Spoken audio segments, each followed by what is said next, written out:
Jai Radha Madhava Kunja Vihari Jaya Radha Madhava Kunja Vihari Jaya Radha Madhava Kunja Vihari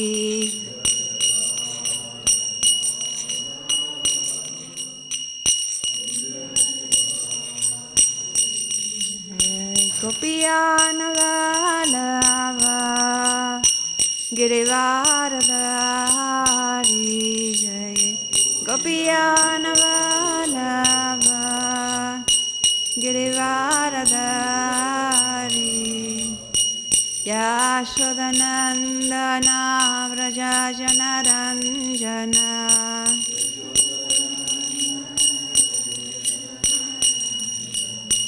Yashodanandana Vrajajanaranjana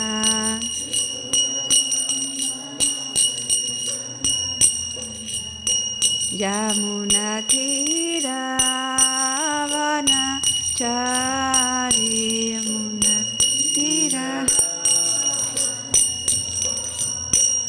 Yamunatira Vanachari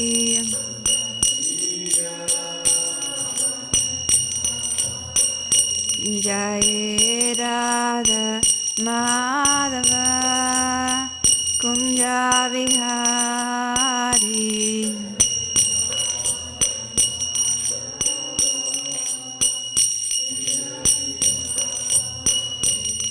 Jaya Gopiyana Vallabha Girivaradhari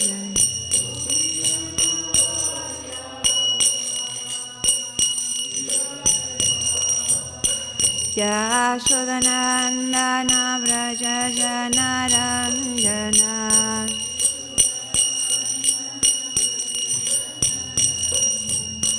Yamunatira Vanachari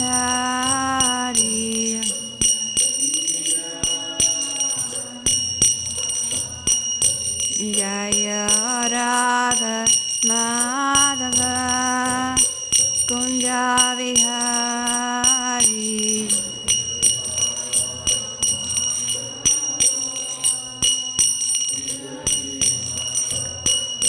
Hare Krishna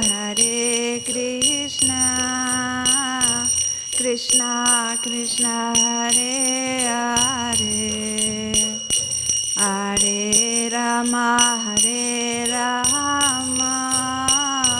Rama Rama Hare Hare Hare Krishna Krishna Krishna Hare Hare Hare Rama Rama Rama Hare Hare Hare Krishna Krishna Krishna Hare Hare Hare Rama Rama Rama Hare Hare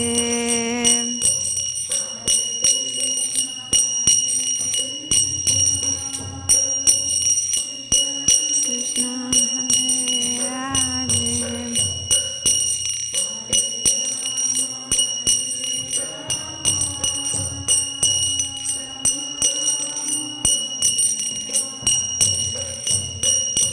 Hare Hare Krishna Krishna Krishna Hare Hare Hare Rama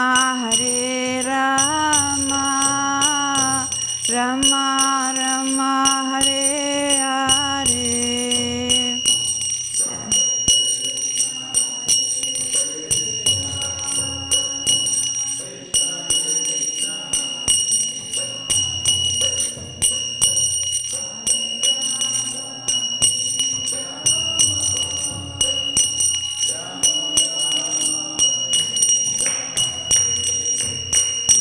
Jaya Gauranita Jaya Gauranita Jaya Gauranita Jaya Gauranita Jaya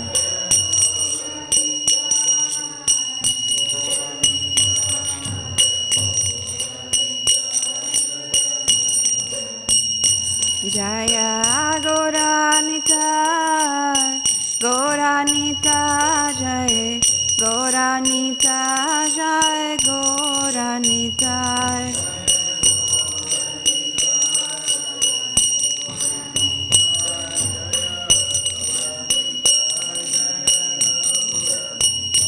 Jaya Jagana Jaya Jagana Jaya Baladeva Jaya Subhadra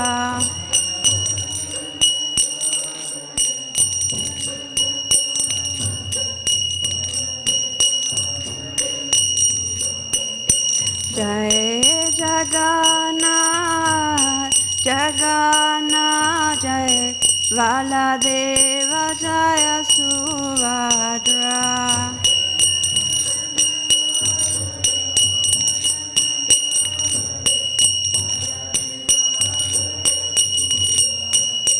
Jaya Radha Vallabha Radha Vallabha Sri Radhe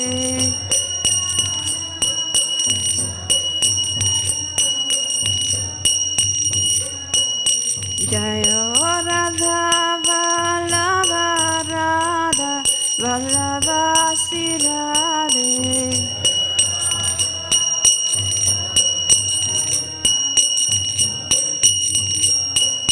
Jaya Prabhupada Jaya Prabhupada Jaya Prabhupada Srila Prabhupada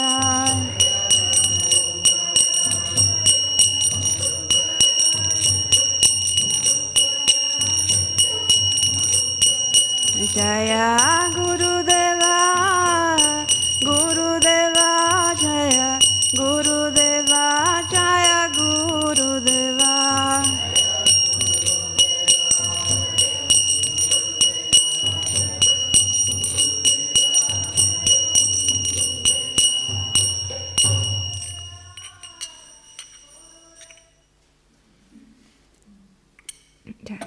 Grandara Śrīmad Bhāgavatam ki jai, Śrīla Prabhupada ki jai, Gaura Premanante, Hare Hare Ho.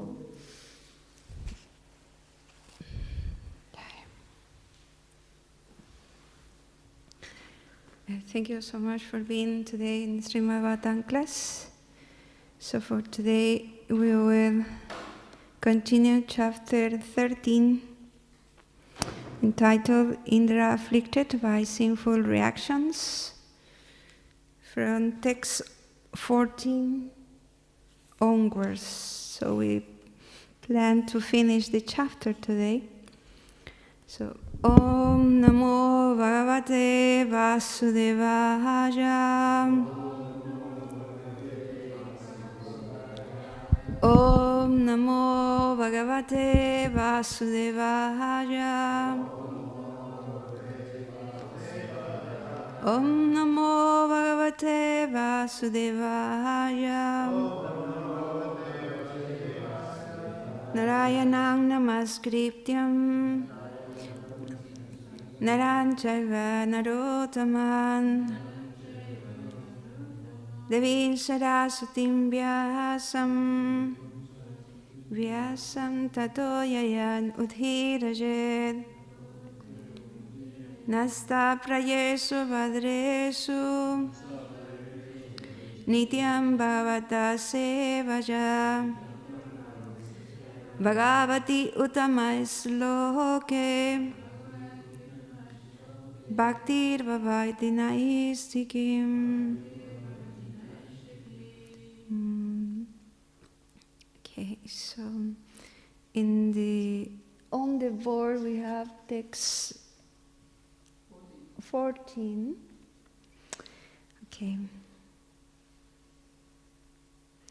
Navogato disha sarva Sahasraksho Visampate Prag Udicindisam Turnam Pravishto Nripamanasam Navogato Disham Sarva Sahasrakso Visampate Prag Udicindisam Turnam Pravishto Nripamanasam Navogato Disham Sarva Sahasrakso Visampate Prag Udicindisam Turnam Pravishto Nripamanasam. Anyone good? Navogato Disham Sarva Sahasrakso Visampate Prag Udicindisam Turnam Pravishto Nripamanasam Navogato Disham Sarva Sahasrakso Visampate Prag Udicindisam Turnam Pravishto Nripamanasam Navogato Disak Sarva Sahasrakso Visampate Prag Udicindisam Turnam Pravishto Nripamanasam Navogato Disha Sarvaha Sahasrakso Visampate Prag Udicindisam Turnam Pravishto Nripamanasam. Translation word by word, if you can repeat please. Nava, to the sky. Gata, going. Disa, to the directions. Sarva, all. Sahasra-Aksha, Indra, who is endowed with 1,000 eyes. Visampate, O king. Prag Udicin, to the northeast. Disam, direction. Turnam, very speedily. Pravishtat, entered. Nripa, O king. Manasan, the lake known as Manasarovar. Translation. O king, Indra first fled to the sky, but there also he saw the woman of personified sin chasing him. This witch followed him wherever he went.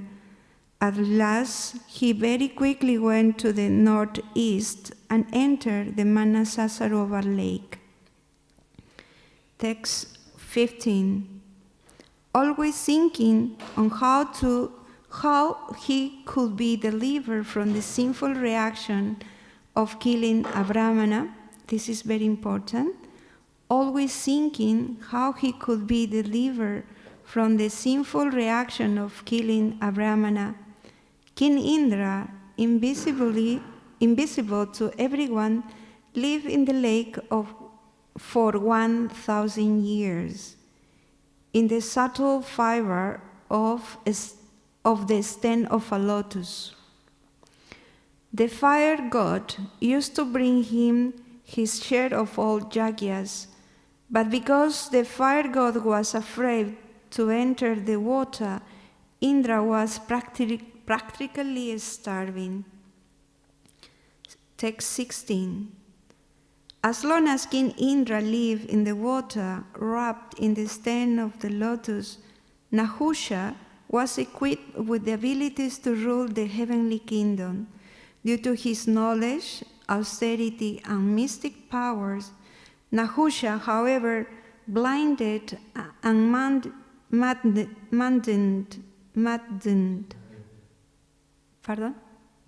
maddened, thank you, by power and opulence, made undesirable proposal to Indra's wife with the desire to enjoy her.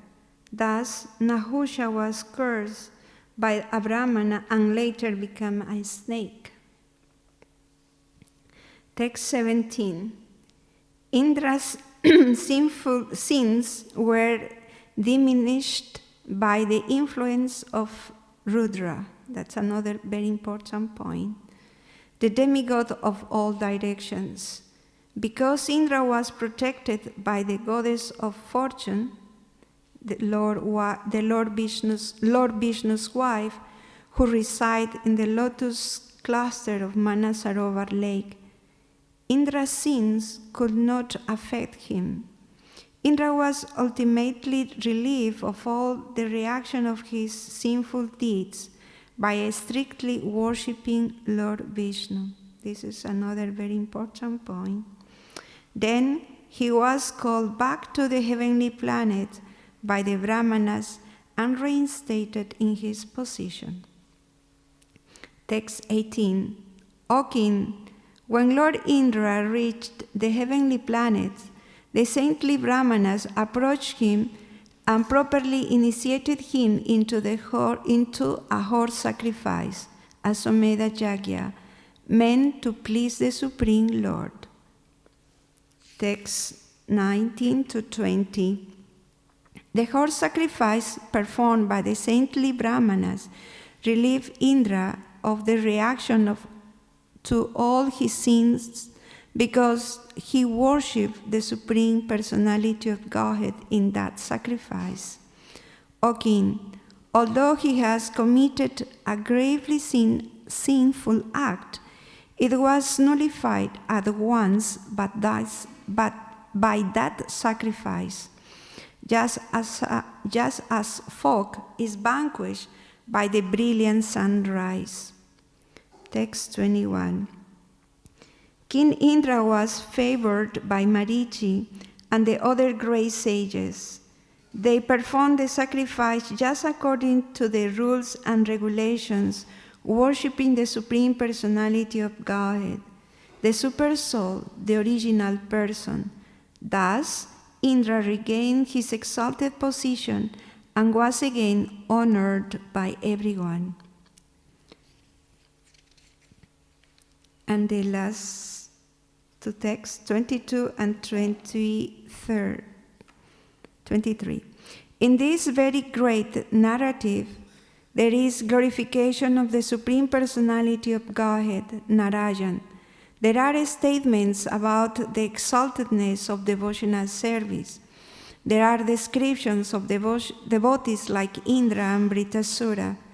And there are statements about King Indra's release from the sinful life and about his victory in fighting the demons. By understanding this incident, one is relieved of all sinful reactions. Therefore, the learned are always advised to read this narration. If one does so, one will become expert in the activities of the senses, his opulence will increase, and his reputation will become widespread. One will also be relieved of all sinful reactions. He will conquer all his enemies, and the duration of his life will increase. Because this narration is auspicious in all respect, learned scholars regularly hear and repeat it on every festival day. But this is the Shutifala verse, the benedictions or the blessings of by listening this or hearing about these pastimes. Ananjanaatimirandasya Yananjana Salahakaja Chakshurulumitanjena Tasmai Sri Gurave Namaha Mukhaṁ Karoti Vachalam Phangum Lankajate Girim Yat Kripatamaham Bande Sri Guru Dinatarinam Nama Om Vishnu Padaya Krishna Prestaya Bhutale Srimate Shira Hanuma Presaka Swami Iti Namine Nama Om Vishnu Padaya Krishna Prestaya Bhutale Srimate Bhaktivedanta Swami Iti Namine Namaste Saraswati Deve Gauravani Pracharine Nirvisesa Sunyavadi Paschatya Deshatarine Jai Sri Krishna Chaitanya Prabhu Nityananda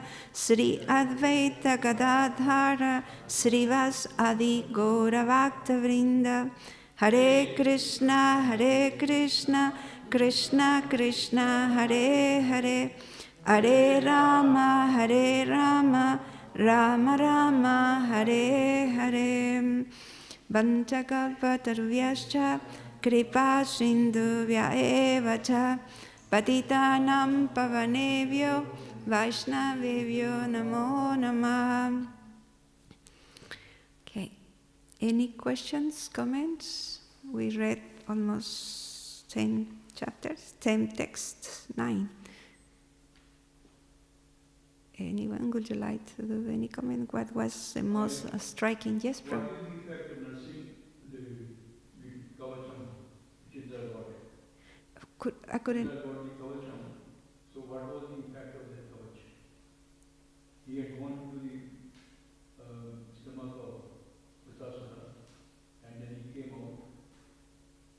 So how was the mechanism? I couldn't understand the question. What was the mechanism that Indra used for coming out from the belly, stomach of Vritasura? What was? Well, as you nicely mentioned, Narayan Kavacha, and also he was empowered by the Lord, because he was protected, basically. Narayan Kavacha that does that function. And he was able to come out. What was the mechanism? I don't know. But by remembering that, my understanding is Indra remembered that, and he was conscious. And again, the effect of the protection of the Lord enabled him to do that, coming out. So that is what I understand. He chanted when he was in the abdomen of Vritasura. I think he chanted before, when Vishtarupa was teaching him. Perhaps he was repeating constantly every day, I don't know. But yeah, he was chanting when his teacher was teaching him about it. Yeah. Any other comment? Yes?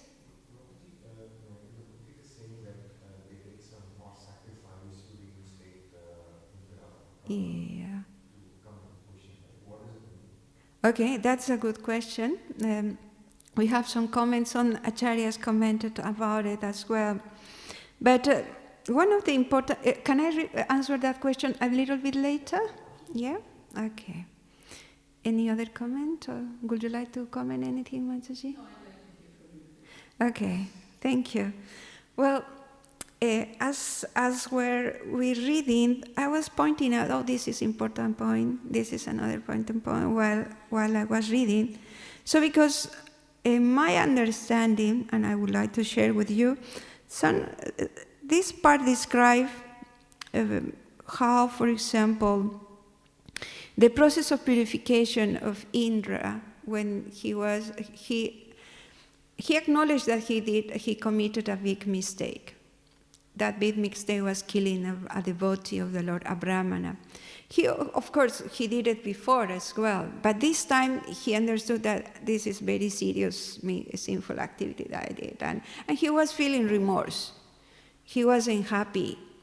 Sometimes probably in our experience dealing with devotees, we have some not so happy moments in our interactions, or some conflicts or fightings perhaps. As on devotees, perhaps we react in a not favorable way to some devotees, but because we are practicing devotees, we are not happy when we do that. And in this case, Indra is also the same. He's experiencing the same. After killing Vritrasura, because it was his duty, I was reading, for example, the Bhagavad Gita, a very beautiful text, 9:30. Do you remember that one? Very famous. That Prabhupada gives a very nice explanation. Is Apiche suduracharo vajante manananyavakt sadur eva samantavian samyak vyavasito hisa. This is very important text to me, and it's related to this point. When Krishna said, if somebody commit even an abominable act, if he's still engaged in devotional service, he should be considered a saintly person. So somehow or another, because what was the reaction of Indra, to me is more related to this text in Bhagavad Gita.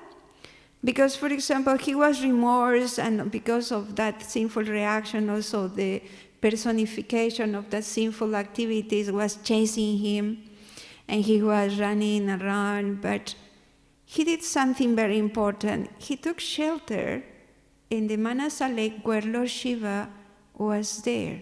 So what that means? Lord Shiva, we know that he is no ordinary person. Yes, he is the demigod of all the directions, but mainly he is the topmost Vaishnava. Yeah? So he is a pure devotee. So what happened there is that Indra took shelter in the association of devotees. And also he said that the goddess of fortune, the wife of Lord Vishnu, Lakshmi Devi, was there, reciting there.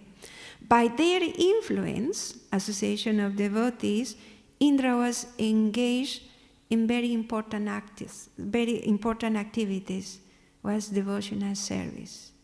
By the influence of the association of devotees, exalted devotees, so Indra was engaged in that worshipping of the Lord. That act was very powerful itself. It's powerful itself, that cleansed his heart.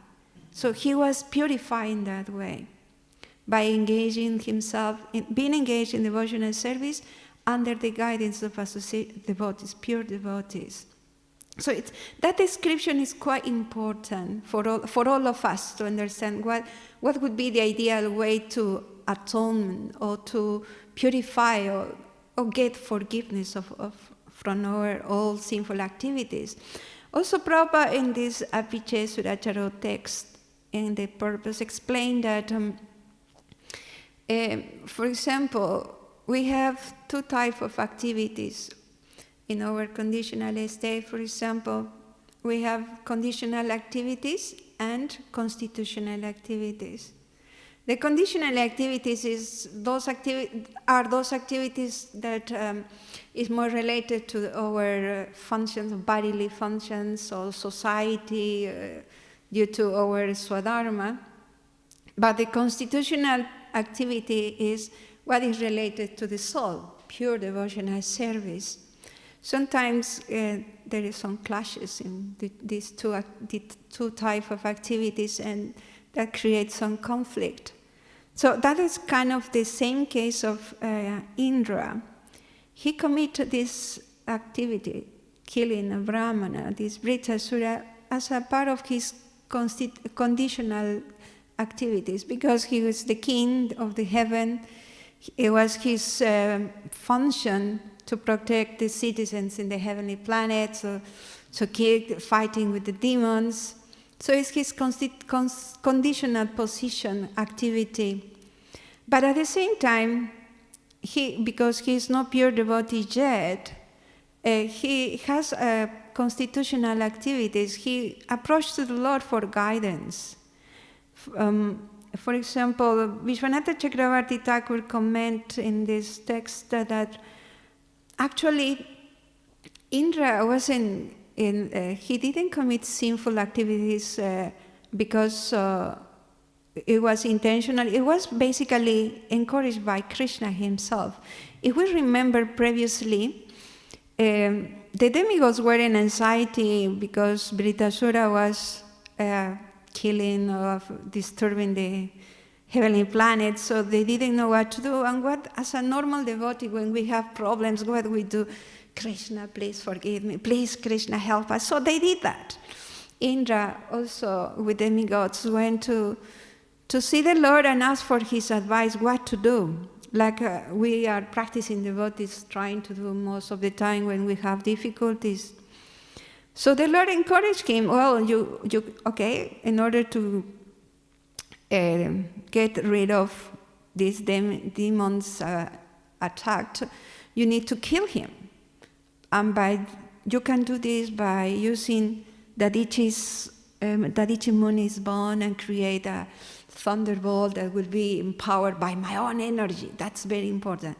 Krishna said, it's not the power only of Dadichi Muni, but also it was invested with the energy of the Lord. So Krishna is behind all these things. It's not just Indra and demigods on demons fighting, but Krishna is orchestrating these activities.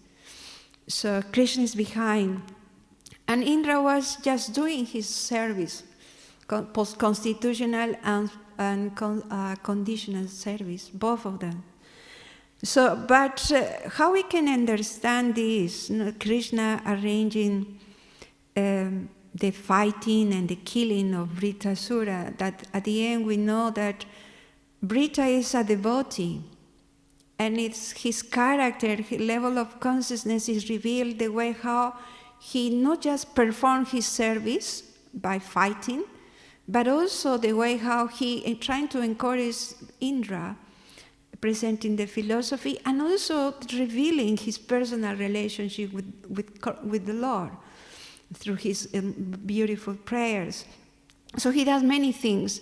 Encourage a devotee, like yesterday or the day before, a devotee was pointing out that Indra was kind of the teacher, a shiksha to Vritasura was kind of shiksha to Indra, because he was encouraging in execution his service and also remind him about spiritual principles.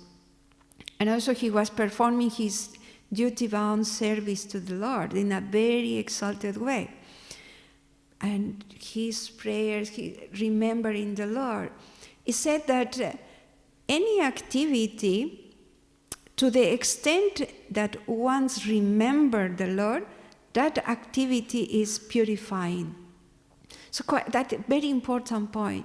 To the extent that if we how much we remember the Lord, that activity that fosters in us the remembrance of the Lord, it's purifying.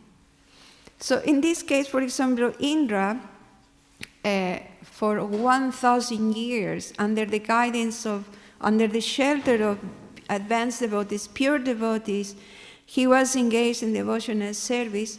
So kind of austerity, because it wasn't so easy for him also perform devotional service. He was almost starving, invisible, like trying to protect himself. So a lot of austerity, but that austerity has a function. The suffering that he was experiencing, the suffering itself is purifying. So many factors for his purification. Association with devotees, we hear, for example, by just even lava matra, no? That is a verse that, yes, lava matra was just a moment of darshan of pure devotee can purify our heart. So Indra has that opportunity. Association of pure devotees. He was engaged in devotional service. Also, he was doing austerities.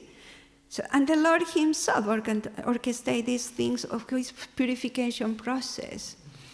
A part of his forgiveness. No, Krishna expressed his forgiveness in this way.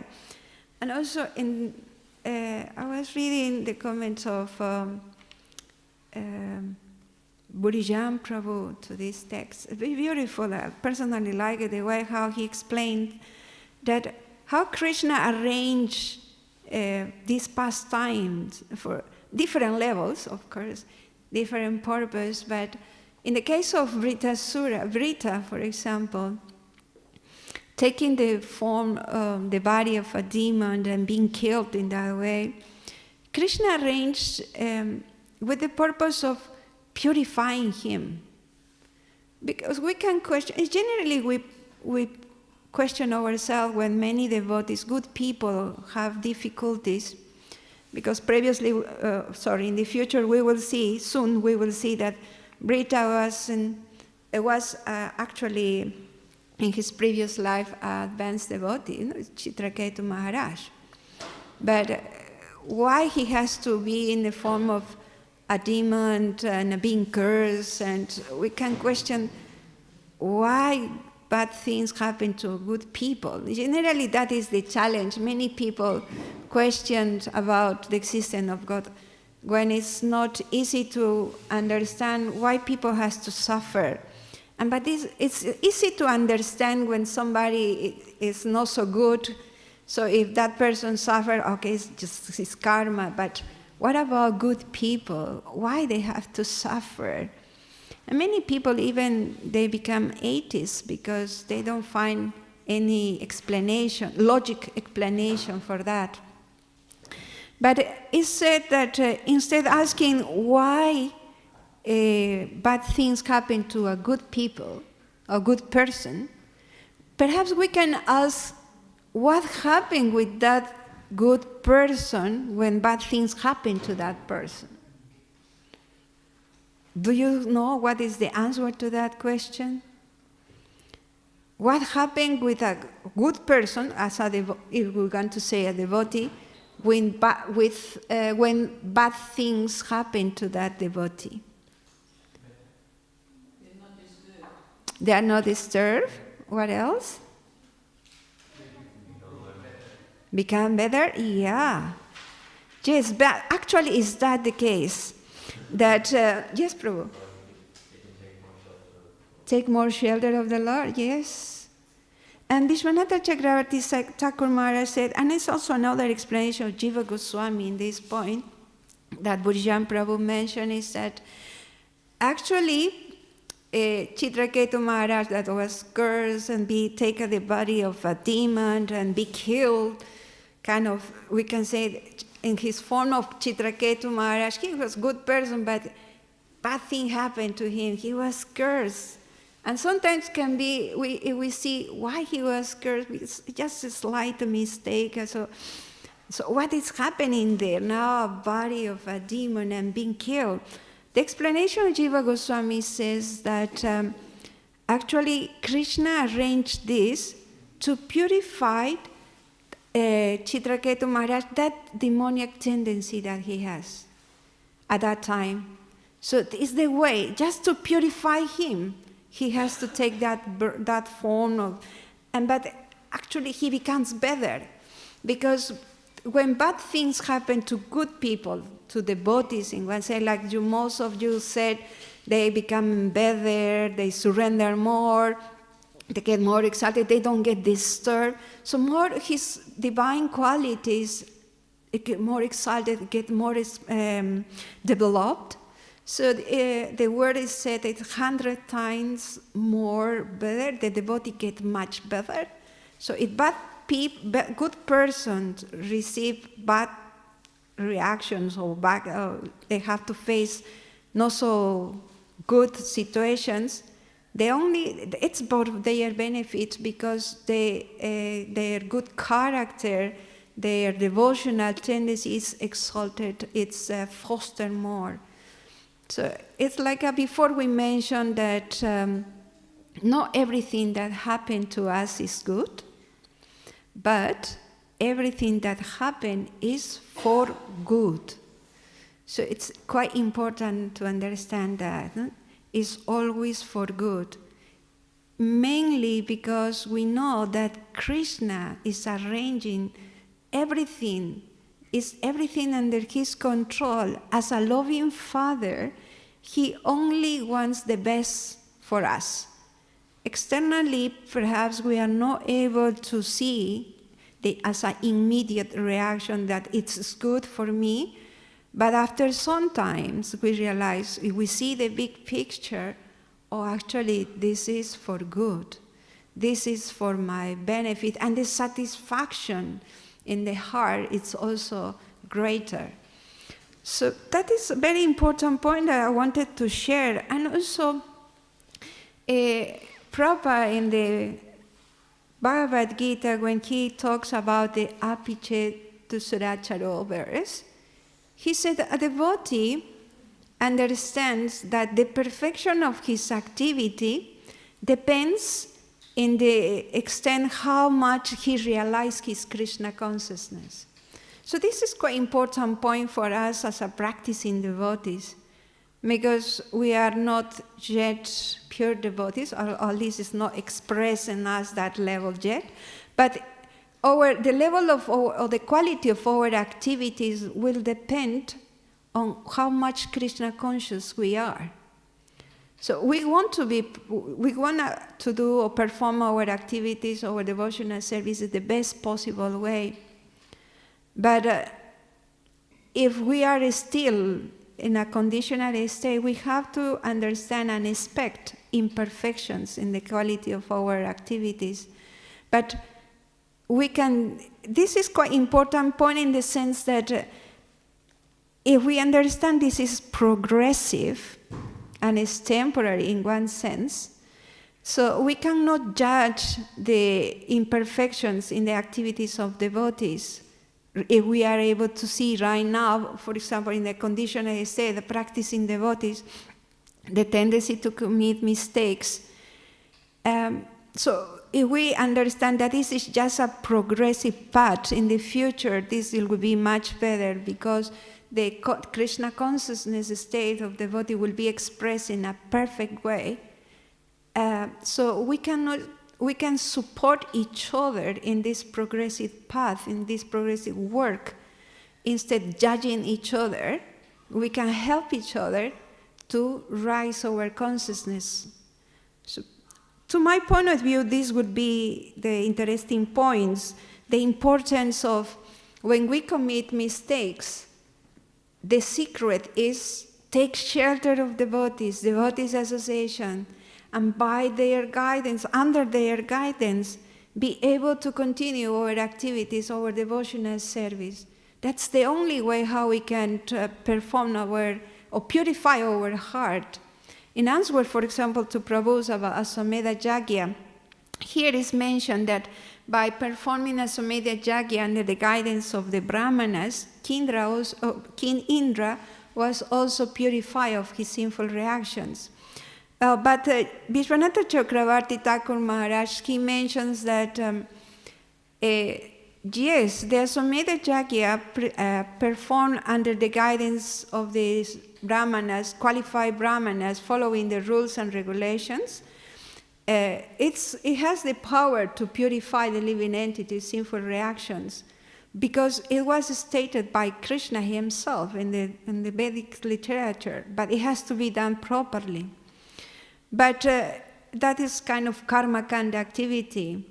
But that Srila Jiva Goswami and Vishwanatha Chakravarti Maharaj said that is only for the common people. Understanding when kind of atonement activities, so that's another option. But we know that in Kali Yuga, to perform that activity according to the rules and regulations, it's impossible. We don't have qualified brahmanas, we don't have access to perform those kind of rituals or sacrifices, so it's not recommended for us to atone in that way when we commit sinful activities. But for the common people, is that option. So for knowledge, it's there. But the most effective and powerful process is being engaged in devotional service under the guidance of devotees. So in that way, we can become forgiven. We can get forgiveness from the Lord and devotees when we are properly situated. Did that answer your question? Yeah. Yes? Okay. So any other comment and questions that you would like to say? Oh yes, Prabhuji. When you look into this pastime, indeed. Pardon, perhaps a microphone, because somebody before told me, please, if they can use the microphone, the devotees, they can hear online. Please.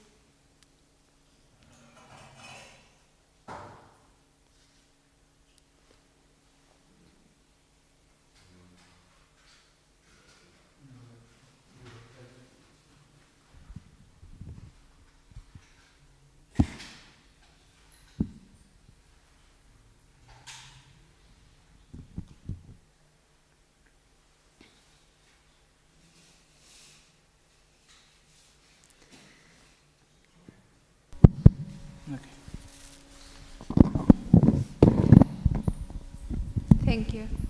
Thank you.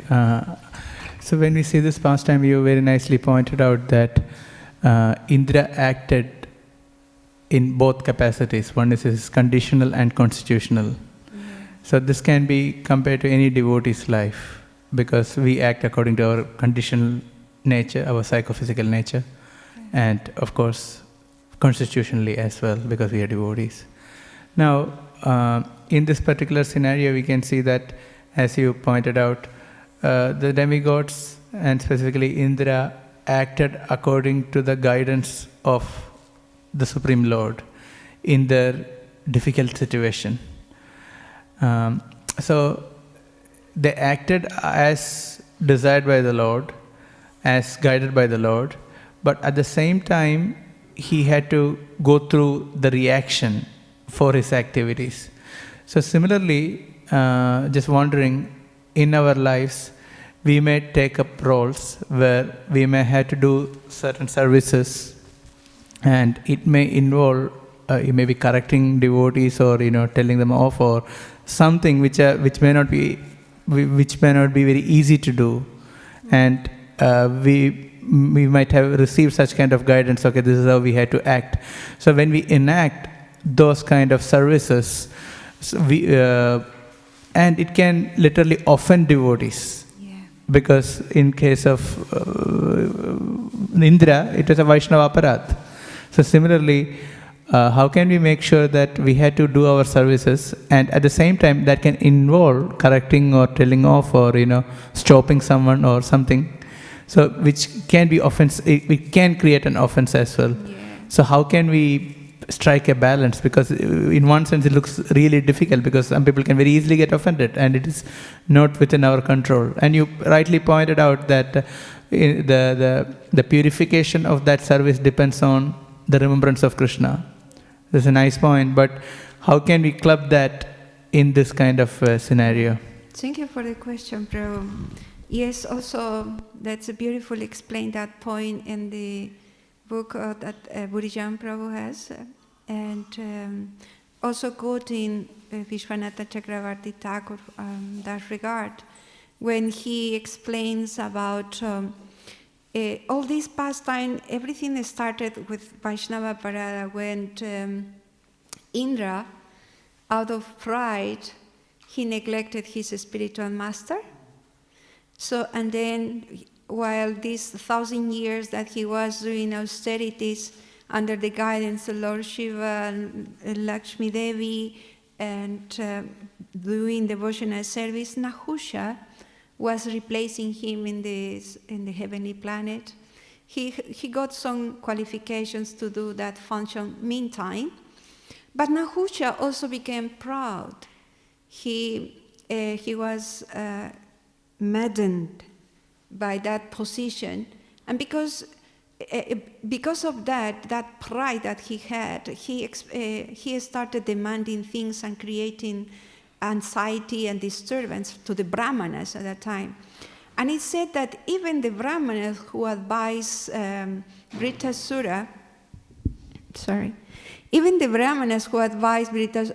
King Indra to kill Vritasura, they also paid reactions.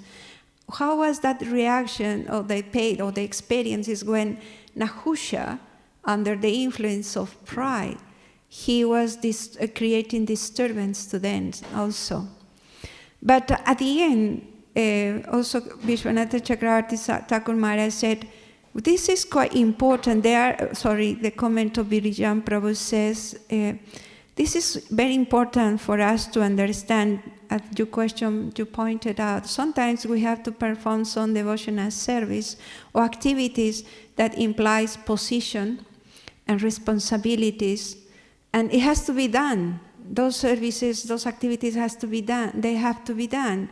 But in order to prevent ourselves to not get too overwhelmed with the influence of the position or perhaps some facilities and create disturbance to others, if we accept that position with cultivating humility, be humble, and also detachment, understanding that I'm doing this for the pleasure of the Lord, not because I have to impose my point of view. It's my service to the Lord, but with humility, that is the way how we can prevent to create unnecessary disturbance, protect our consciousness too. But of course, it's not easy.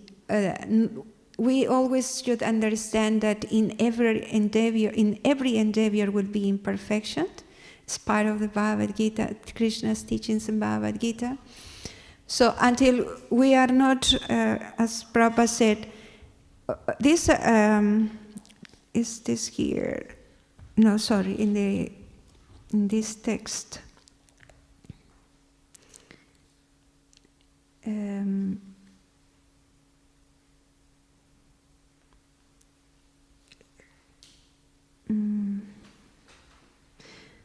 Okay. This is a purpose of text 9:13 in Śrīmad Bhāgavatam Gita, when it said, a devotee is very cautious so that he does not do anything that could disrupt his wholesome condition. He knows that perfection in his activities depends on his progressive realization of Krishna consciousness. So this is quite important point. While we are not fully in pure advanced state of consciousness, we will always commit some mistakes in different degrees. But with the intention of our endeavoring to do our service for the pleasure of the Lord, so the potential reactions or mistakes, if we can say, Krishna will adjust that. We can't. Well, it's part of the function. I don't know if that answers your question, but the detachment about the results is quite important. But cultivating with the humility attitude, that is a very important point. And it's part of the function of the activity, the conditional activity, that some devotees in position have to do it. Yeah. Any comment in that regard? Would you like to say something, Mataji, in that point, in that regard? The thing that I've always heard is that... The microphone, please.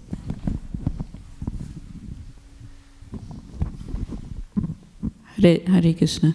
So what I've always heard in classes about being in a position to correct devotees is that we should make sure that we're actually in the position to correct devotees, that the devotees are under our care or under our guidance, and that we only correct those devotees who are under our guidance, and we don't try and extend it to others who might be senior to us. And so in the Vaishnava etiquette they teach that if you see something wrong in somebody who's not under your care, you should approach somebody who is superior to them, who can do so properly without us taking a role that's not ours. That's right. Yeah, that's the ideal way that we should follow. If we see somebody doing some inappropriate activities, if it's not our position to correct, we should address this through the authority, approaching to somebody who would be who is in the position to do it. Yeah, thank you for that comment. Any other questions or comment in this regard? Yes, Mataji. Hare Krishna. Hare Krishna, thank you. I just have a question regarding what you were saying earlier about how we perform our activities depends on how Krishna conscious we are. So externally it may seem like certain activities that we perform, whether it's material or spiritual. I'm just wanting to understand, like, is it more externally that we perform some activities and it doesn't appear that we're very Krishna conscious? Or does that sort of translate to all sort of areas of life? Like, for example, we may act a certain way with our family or with our partner, or we may be engaged in service in a certain way, and we may seem like we're more Krishna conscious when we are going out distributing books or when we're cooking, but when with our family we don't seem as Krishna conscious.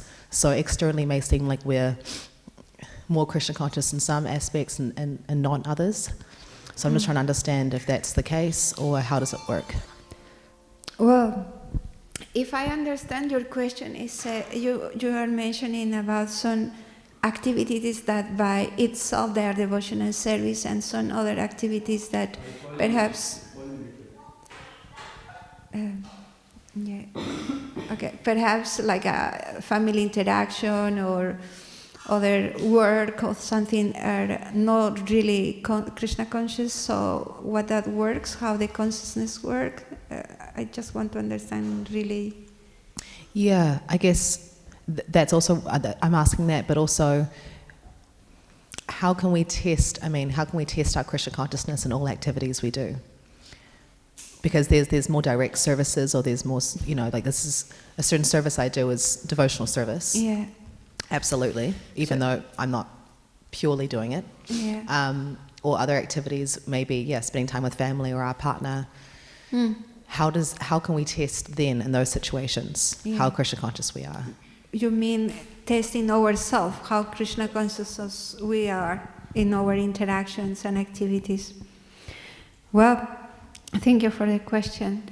To my understanding, always the importance of being in association of devotees. There are activities that by itself they are devotional service, like for example chanting or studying or being in doing specific devotional service in the temple. But there are all the other activities during the day that we do also depend on the consciousness that we have during that time. But in our condition as a practicing devotees, if we keep ourselves under the guidance of devotees, always checking our state of consciousness, sharing revealing the mind with some advanced devotees in a confidential way to help us to assess how Krishna conscious we are, or how our activities are aligned with what we should do. That's a very important point, to cultivate good association that help us to identify better our state of consciousness, because if we try to assess ourselves, our consciousness, maybe sometimes can be a little bit deceiving or partial. But of course, Krishna in the heart also reveals us, gives us the knowledge to, oh, this is good, it shouldn't be. And like in the case of Indra, for example, he was feeling remorse. But it's because as a practicing devotee, he knew that this is not so good, but that feelings of insatisfaction that he was experiencing, this is another way also how we can assess our consciousness, if we are doing right thing or not. When we are not satisfying the heart, because when we do things, something is not so good there. So it's a way, in a practical way, but also, again, with the association of devotees, that you can express and reveal your mind confidentially. So devotees will help you. And again, Krishna in the heart too as well. But this is the case on the practicing devotees. Because in the case of pure devotees, advanced devotees, and they gradually access to that realization, high level of realization of Krishna consciousness, that duality between my material life or my spiritual life doesn't exist, because everything becomes spiritual. But for us, there are ways how we still, as a practicing devotees, we need to help each other. Did that answer your question? Yes, thank you. Thanks. Anything else? Oh, yes, Savia? Hare Krishna Mataji, and thank you for the nice class. You said sometimes we see, like, you said that Krishna's plan is good. Sometimes we see Krishna's plan is really good for us in devotional service, but sometimes we see out of our foolishness, we make a lot of mistakes in like devotional service, like not waking up early for Mangalati. So how can we understand that's Krishna's plan, which is like not good for us? Okay. If I understood your question, is that sometimes we have difficulties or experience, or we don't do properly our service, and how we can understand those things as Krishna's plans for our good? Yeah? Okay. Well, the way how I will approach that question would be that we have free will.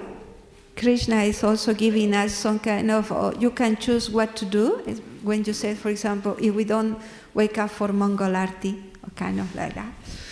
Yeah, sometimes it happened to me. I don't wake up for Mangalarti.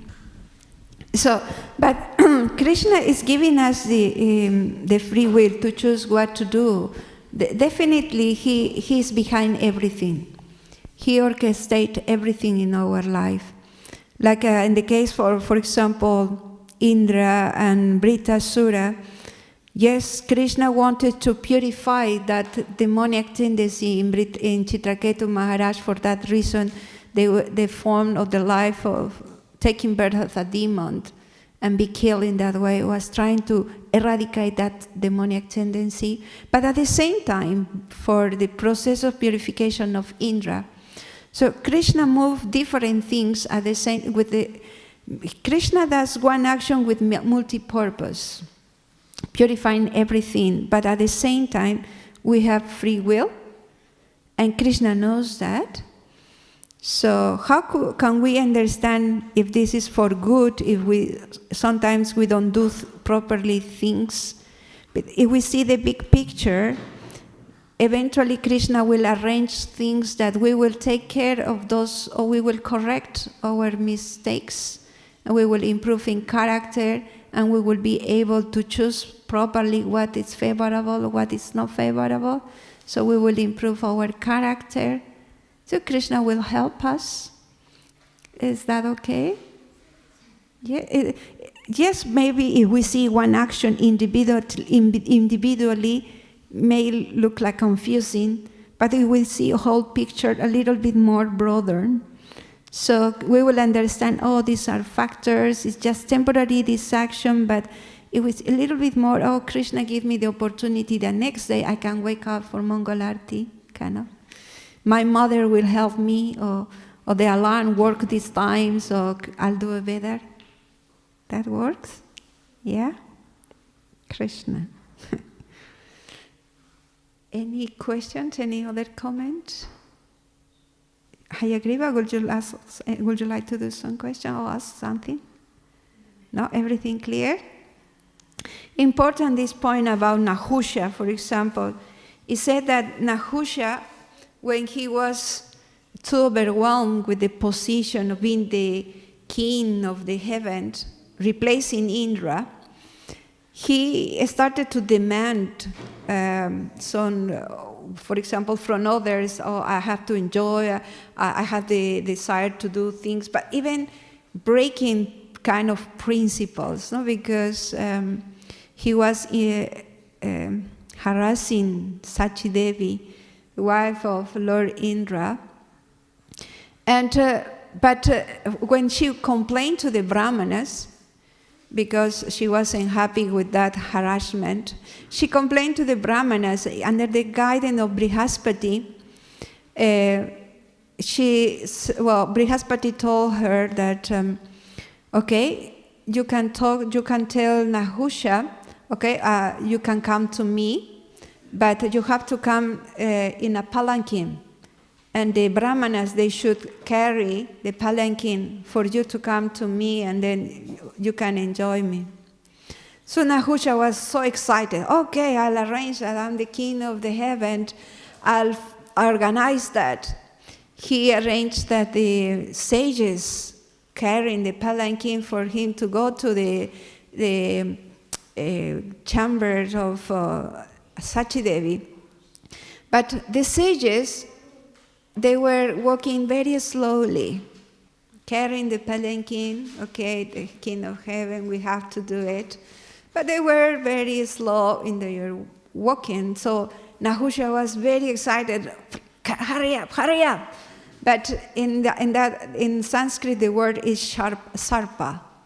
Sarpa.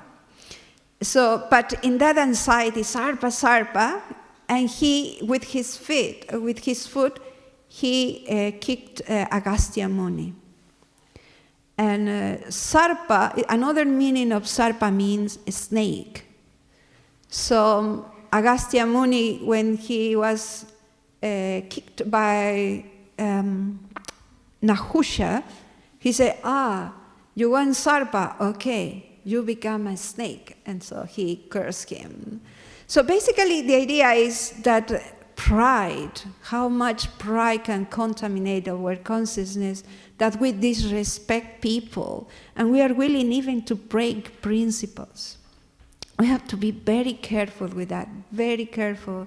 And especially in our interaction with devotees, very cautious that pride can even block our vision, what is right, what not so favorable, and what should I do?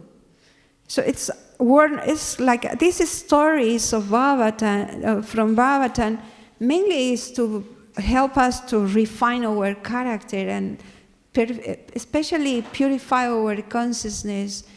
It's not just, for example, when the last text or the last two texts of this chapter give us the fruits of the benedictions of by listening this story, apparently means material benedictions. Or your fame will spread worldwide. Your lifespan will extend. You will be powerful. You will control your senses. A kind of material benedictions, but actually, the main blessings by hearing these stories is purifying our consciousness and receiving guidance, spiritual knowledge, in a way that we can also uplift our consciousness and perform our devotional service in better way, high quality of consciousness. So purification of the consciousness mainly. That is what the devotees hanker for. And these stories and these pastimes, they have that function. When we recite the mantra in the beginning, glorifying Bhagavatam, Nasta Prayesu Bhadresu. So that verse, for example, mentioned about the power, Śrīmad Bhāgavatam, that purify our contaminations from the heart by hearing and reciting Bhagavatam constantly. And these stories, the function, the main purpose is to purify the contamination of our hearts. So, and learning more as well. If there is no any comments and questions, complaints, so we can end here. Oh, you have a question? No? Okay. Thank you so much. Grantara Śrīmad Bhāgavatam ki jai, Srila Prabhupada ki jai, Vanchakalpatarubhyascha, Kripa Sindhu cha, Patitanam Pavanebhyo, Vaishnavebhyo, Namo Namaha. Jai.